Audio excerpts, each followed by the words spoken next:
This episode is about installing a battery monitor from Renogy. These are the parts inside the box. It's not much there. Here is your monitor. Then this hooks up to the positive side of the battery. This is your shunt that goes on the negative side.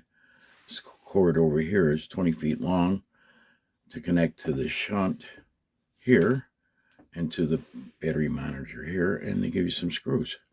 So it's pretty simple as far as parts. Now, one other thing you're going to need is we have some cables here.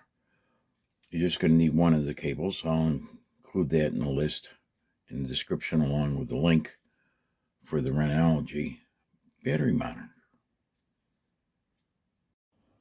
Here I have the top off my battery compartment. The first thing you're going to want to do is you're going to want to turn your disconnect for this battery off.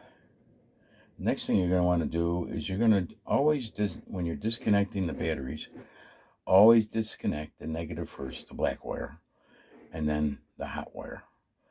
So I'm going to go and hook up the shunt. The first thing you're going to do is hook up the shunt to the black wire, which is the negative return on the battery. That's where the shunt goes. And that little smaller red wire goes on the positive terminal. So let me go connect these up, and then we'll come back and show the installation. Okay, so we're getting ready to connect it here. Actually, I have partially connected. This is the battery shunt here. This little red wire here connects to the positive side of the battery. Comes over here to this little green terminal here and gets buttoned down there. It's best to put that on first. That little green terminal is hard to deal with if you had all the other wires connected at that time. And you always should be connecting the positive side first before you end up doing the negative side. So the next piece here is we're going to take that short piece of cable and connect it to the B minus on the shunt and connect that to the negative side of the battery. Now these two wires over here, what was on the negative side, those will go on the P minus. So let me get them connected up and show you what we have. Now here we have everything connected up for the battery monitor shunt. Down over here is the shunt. You see the little red wire there? It comes all the way over here and connects to the positive terminal on the battery. And then down below you see the B minus. That cable there goes and connects right to the battery terminal, negative side. And then the other two are the original wires on the battery. One is the negative ground of the little guy Max, and the other one is for the inverter. And then see that little black cable there? I've run it through the wall of the battery box over here. Let's see if we can see that right there. Yeah. And then it comes back out and then through this hole here. And then that comes out over here. And it's running the same hole, same way that this is my remote inverter switch. And over here is the battery monitor. So let me turn that on so you can see it better. You can press on this button here. There you go. Got 100%. I got a 200 ampere hour battery. The voltage on it's 3.2. We have 0 watts, but that 0.2 and just went to 0.1. That is the draw from the battery monitor itself. So what we're going to do is we'll button this all up, and then we'll start playing around with showing you how it shows you charging, discharging. It shows you both the outgoing and incoming and the amount of watts expended between the two. Okay, what you're seeing here is I have it on shore power. The battery is fully charged. It's a 200 ampere hour battery. And it's drawing 2 watts. And it's at 13.7 volts, which is fully charged. And we've got 2122 amps. Now, what that is it's just the battery on float charge. So we're going to turn this off. I'm going to take it off of shore power, and we're going to start draining the battery. Now, one of the things you also can see here, see those arrows? Up, that means it's charging. So once I turn off the shore power, start turning some power on, and the little guy max, we should see those arrows start pointing down. Okay, I've turned off the shore power, and right now I got the exhaust fan running, so it's showing the arrows pointing down, and we have 37 watts being used by the exhaust fan, and it's 2.767 amps drawn out, and the voltage of the battery is down to 13.4. So now what we're going to do is turn on the lights.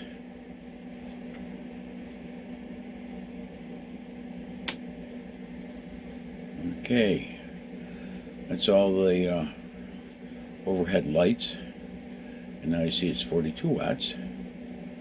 It says we got 65 hours and X many minutes there. You can see it's flipping back and forth left on that battery. So turn a few more lights on. The exterior lights. So now we're drawing 50 watts at 3.82 amps negative. So now if I were to turn on the shore power with that going on, you'll see that the amperage will change because we'll be charging the battery. So let me turn this off and let this discharge a little bit, and then we'll come back. Okay, just running the lights is not really drawing the battery down fast enough, so I decided that I would use the inverter with my air fryer that's 800 watts. So I've already turned on the inverter. I'm plugged in over here on the lower plug, which is my inverter output. And so now I'm going to turn on the little air fryer here.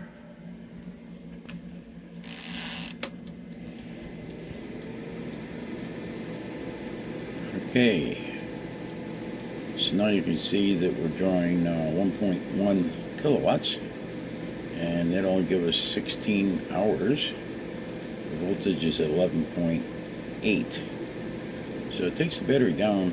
Turns out with the battery monitor, your voltage is not what's running this thing, but if you don't set the voltage low enough, usually when you're just monitoring voltage, you're looking for it to only go down to about 12.1 with a lead acid battery, or even a sealed lead acid battery, gel battery.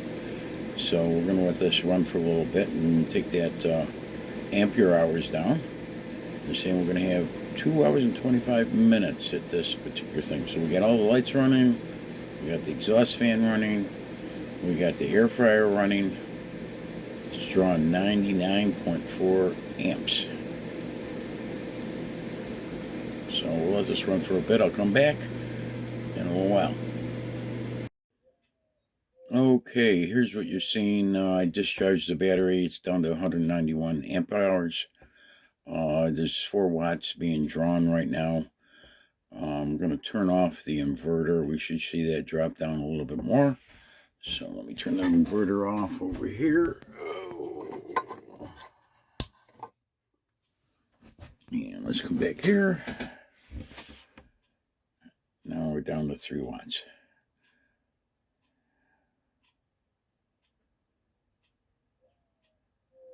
At 12.8 volts.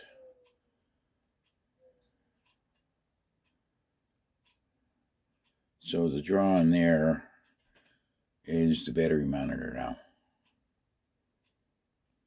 And it says we got 99 hours and 59 minutes left on the battery. So my battery I have set at 100 ampere hour capacity, 50%. It's a lead acid gel battery.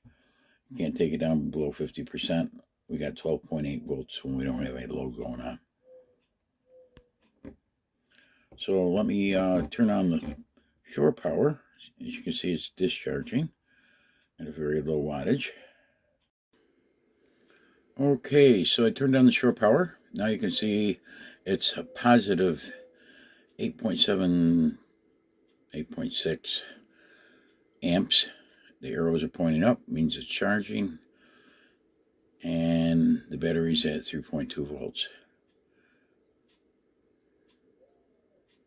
So now, you see how the screen is flashing? It flashes when it's charging. So you can turn off that by pressing the little arrows here at the top and darken the screen.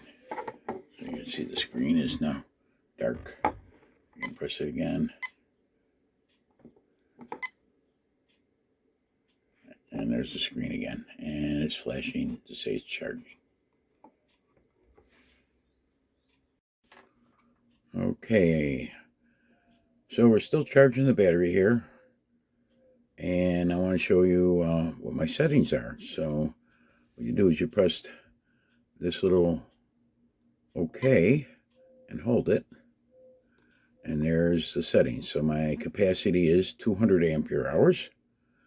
And I have the high voltage set at 14, which is a little higher than the 3.7, but the battery can charge up that high.